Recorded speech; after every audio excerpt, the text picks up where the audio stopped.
you've been quoted as saying the situation inside Tibet is worse than before, that the communist regime since its inception has ignored the aspirations of the Tibetan people, the Uyghurs, the people of Hong Kong, and even their own Chinese citizens. So what has changed? I mean, nothing has changed in China, really. That's been going on for over 70 years. And will the Dalai Lama's recent, reach out to China even help the Tibetan people is something that consumes I'm intrigued by it. But to get back to the question of the recent announcement that His Holiness the Dalai Lama has made, he's indicated that he will not be the last Dalai Lama, as he had hinted earlier, and he has now chosen, to hear the views of the Tibetan people.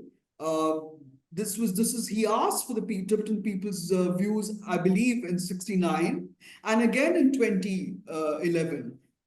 Do you think there was a reason why the Dalai Lama would even think of not, reincarnating? Because without him, disbanding that institution would have sent the Tibetan people in they would have no binding force, so to speak.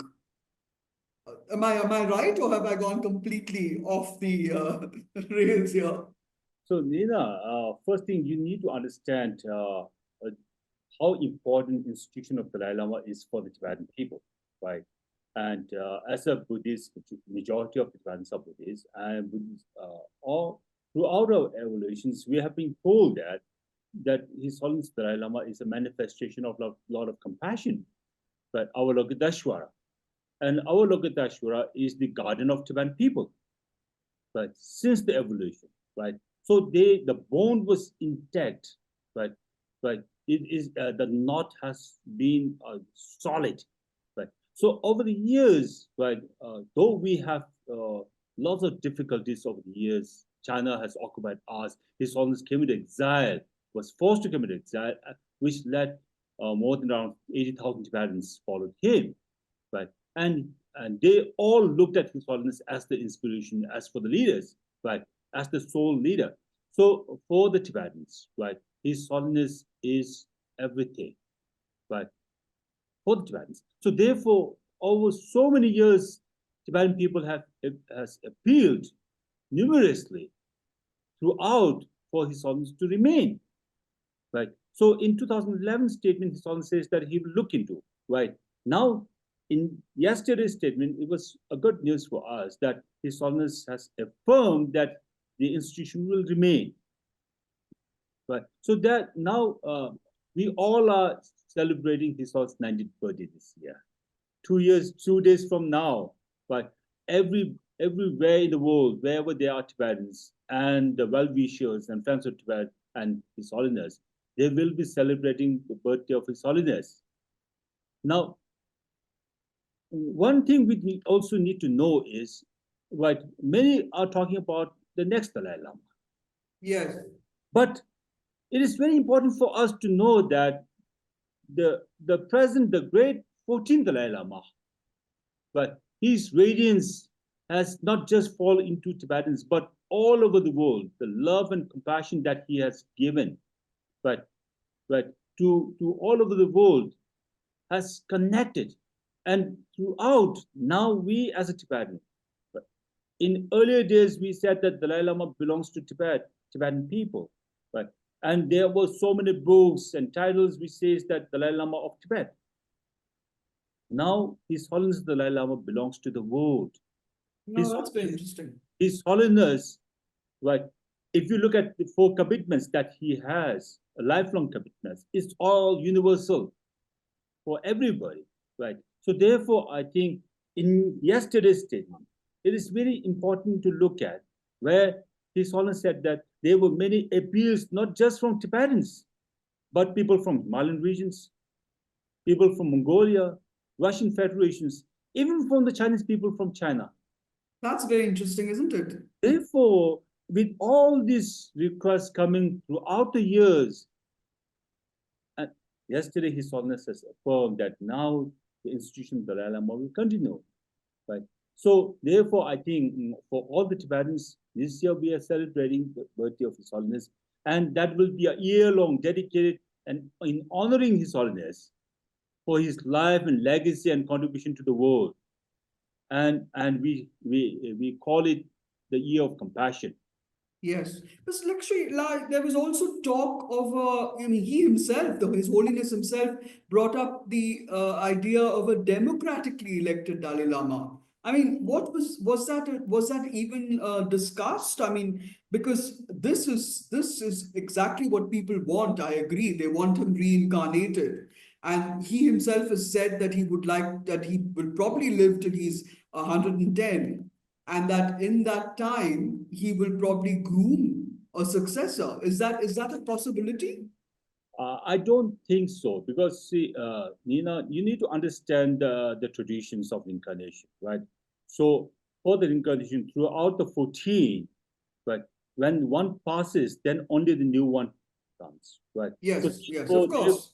therefore now it's all up to His Holiness, right? Because His Holiness, yes, in yesterday's statement also stated that nobody has authority except His Holiness. This is about His Holiness incarnation, right? So the His Holiness has rested his authority to the Contemporary Trust, that is the office of His Holiness, and we is being there for the last 600 years, right? The Dalai Lama's institution has been there for over 600 years. So therefore, I think, right, uh, uh, for for for His Holiness, right now, as you rightly said, His Holiness promised to live for 113 years. We still have long, right, 20 more years to go, right? Let's not worry about that. First thing, the most important thing is His Holiness has, right, accepted the appeal of all the people, that Yes. all the well-wishers, that they will be a continuation of the institution of Dalai Lama. Could you explain, sir, what he also meant by emanation? Because that is something which I was quite intrigued by also. What is that concept? What does it actually mean? So emanation, see, in the Tibetan Buddhist tradition, it's there is this one part of the tradition, right, which is not that common actually, which is not that common. It doesn't exist, but it is not that common, right? So emanation is once the living being is alive, right, and he will choose somebody to be his own, right? This is called as emanation. But for His Holiness, all through the 14, but one passes, then the new one will come, right? So this is different tradition, right? A part of a tradition which is not of common. So it's not something that the Dalai Lama is for, is what I was asking, basically. It's not something that is going to be expected. So for the 14 till date, the emanation was not the thing that was discussed and talked about. And as 14 was born, right, and being chosen as a new, Yes. right. So therefore, is I don't think, see, there is a tradition, but this is not a very common traditions. But it's very interesting that he did this days before he turned 19. And the fact that, it's 66 years since he escaped from Tibet on March 7th, 1959, and found refuge in India in 1959. He's made a very impactful, very meaningful announcement for sure. But now for the biggest challenge, this is something that even though the Indian government has finally come out and has actually supported the idea of reincarnation, there is also you also have to deal with China. Beijing says the next spiritual leader of Tibet must be selected using this method called the golden urn. So its position is that the king emperor Qianlong had codified these procedures, and for recognizing the Dalai Lama's reincarnation in 1793, I believe. So how are you going to tackle this? Because this is going to, if they do go and pick someone and declare him to be the Dalai Lama, as they did with the Pension Lama. The Tibetans will won't they be torn? Won't they be forced to pay lip service to the Chinese pick? while venerating their own Dalai Lama reincarnation on the quiet. I mean, will it divide the community? See, China over the last decade, right, they've been proposing different ideas, right, trying to legitimize their unauthorized, right, authority, right. Three things to understand, right. What China has been saying is the boy has to be born in China. One thing, and second thing is the boy has to be chosen by the use of golden urn. Third thing, the boy has to be authorized by the Chinese regime, right? So three things, when you look at the three things, what China has been saying, the first, His Holiness has repeatedly said that if the Tibetan situation remains unchanged, he'll be born in a free world. Now, when you look at the present Tibet, it is more than ever critical right now, right? Even having a possession of Dalai Lama's photo, someone will go to jail, right? So therefore, I think His Holiness stands with that, right? That Tibet is more than ever critical, and His Holiness will be born somewhere else in a free world, right? So that disqualifies what China says. Now, second thing, when China says that the golden urn should be the only one, right, that's the approach that can determine the reincarnation. Yeah. Now, China must know that, as you said, that 1792, Chen Long, right? But we can still say that it was been manufactured by the communist regime. Right? How, right? Chen Long, they are saying that, okay, there might be around 29 kind of ordinance or something like that, right? But in the Ambrose record, where is this 29 ordinance, right? There isn't any in the Ambrose record, right? So therefore, they have treated such things, and not only that, it was only in 792 that they said that there should be a usage of golden urn. But before that, there was the Dalai Lama's institution. The Dalai Lama institution has lived longer, has been there even before that, right? So therefore, I think it is not the tradition that has been practiced over the 14th Dalai Lama. The present one was not being chosen by golden urn. The 13th was not being chosen by golden urn. The 5th was not being chosen by golden. 6th, 3rd, if you name it, right? Only one has been chosen because of something. The 1 out of 14 was chosen by the golden urn. Yes. So therefore, see, this is not the tradition that we live for, right? So this is a unique Buddhist tradition, Tibetan Buddhist tradition, right? So for that, one thing China need to know is they are out of the Tibetan Buddhist traditions. They are not following the Tibetan Buddhist traditions, right? They are not the follower of Tibetan Buddhist traditions. So then, how can they be able to involve themselves in the religious tradition, right? Third thing, they said that they are going to authorize, right, the Dalai Lama, right? They will pick up the Dalai Lama, right? They will authorize it by law that they have created for their own political convenience, right? So therefore, I think in all, it disqualifies China, right? In terms of history, in terms of culture, in terms of traditions, nowhere that China has a role to play in the reincarnation of His Holiness. And His Holiness has repeatedly stated that only His Holiness has a sole authority. Right. Why is atheist China interfering in a religious ritual? That's also a huge question because, and I would like to know what is China's concern with the Dalai Lama choosing his own successor? What is it that they believe? What is it? Why does Tibet's spiritual leadership concern them so much? One simple reason: political interest. To a simple reason, not in comfort of Buddhist traditions, but only for the need of their political interests. But for the last 70 years of their Chinese occupation, they were not able to win the hearts of the Tibetan people. They have designed many policies, implemented different policies but they could not win the heart of the people, right? So therefore, only thing what they thought is if they have the Dalai Lama, they can influence the people, right? They can change everything, but it cannot. It cannot because it is not within the tradition, right? It is only for the political reasons that they've been doing that. So it is But not true. It is. But What sir, my last two questions to you, if the Dalai Lama, an alternate Dalai Lama, is picked by China, you know, do you see the? I mean, they've done it with the Panchen Lama, and you need a Panchen Lama to endorse the Dalai Lama, and vice versa. No. Not necessarily.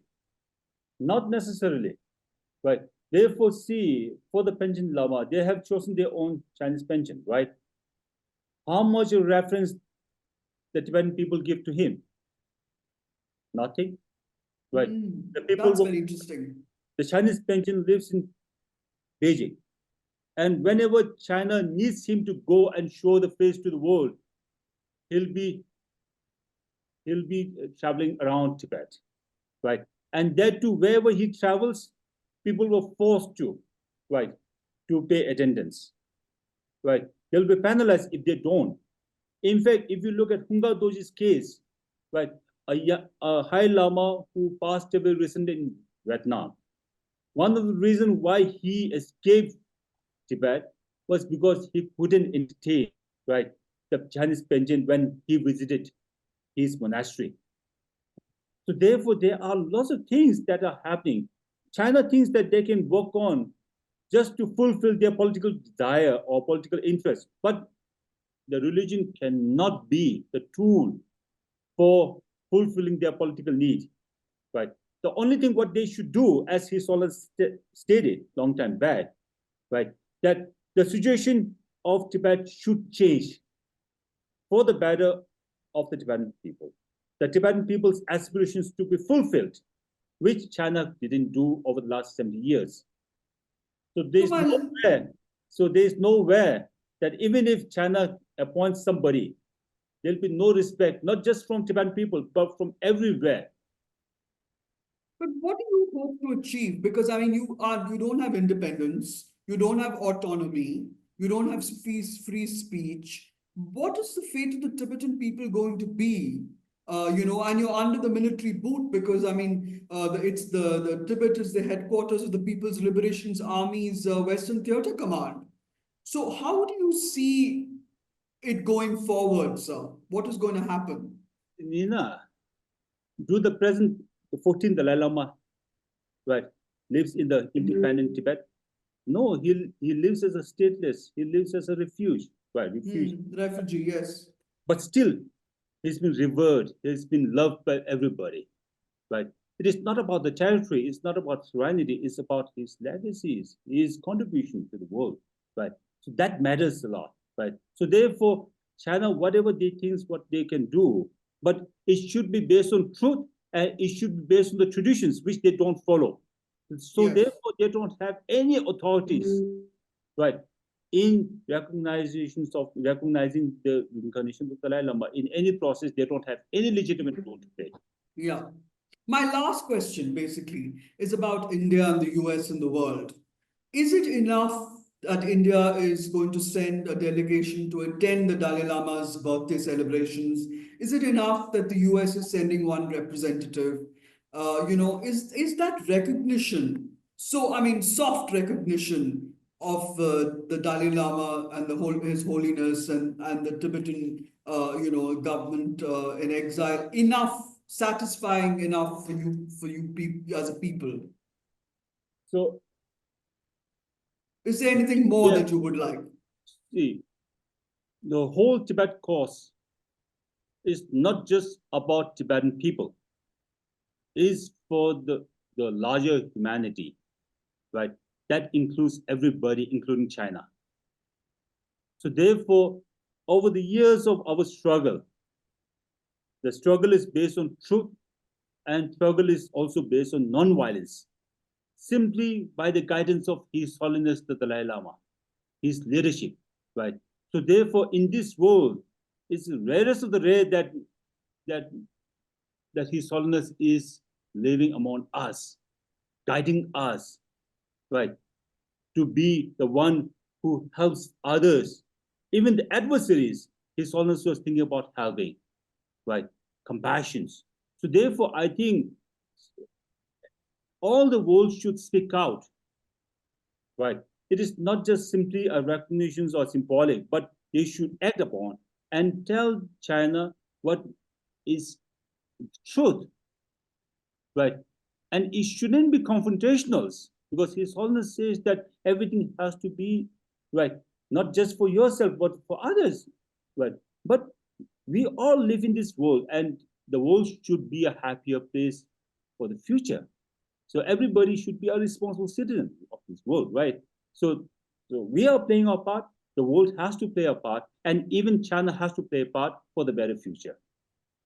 Thank you very much, Mr. Lekshay, for taking part in our program. I really appreciate you coming on the show.